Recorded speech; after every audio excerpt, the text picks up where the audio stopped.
Hello, everyone.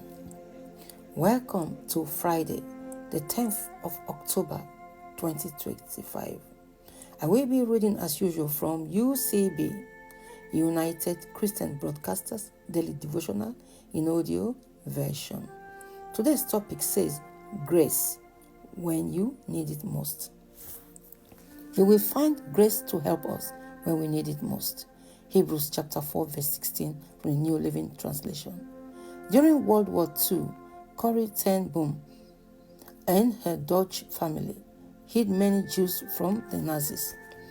Eventually, she was caught and put in a concentration camp where she saw all sorts of atrocities, including the death of her father and her sister. Then she was accidentally released.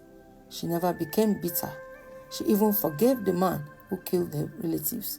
Someone asked her how she could endure those dark days and remain loving, forgiving, and kind. She answered with a story of how, when she was a little girl, her father would take her on train rides all over Europe. He would always purchase her ticket several weeks ahead of time, but he would never let her have it until they were boarding. That's because she was a little girl and he didn't want her to lose it or leave it at home. But whenever her father saw the headlights of the train approaching the station, he would give her the ticket and they would step on board together.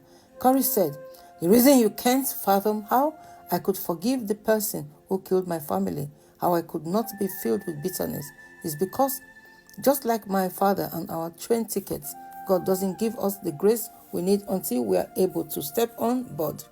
But if you ever go through something like I went through, I can assure you God's grace will be there to help you make it through the dark valleys and still keep your head held high and your heart filled with love." With that said, as Christians, we ought to study our Bible, if I read it daily, for our own good.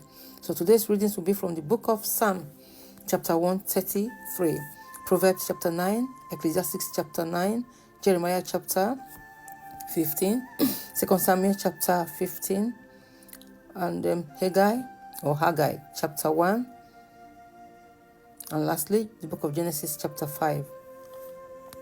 With that said again, I'm your friend, Lady S.L. Domain. Have a very productive and fantastic Friday. Lovely weekend at that. Bye for now. God bless you. Shalom.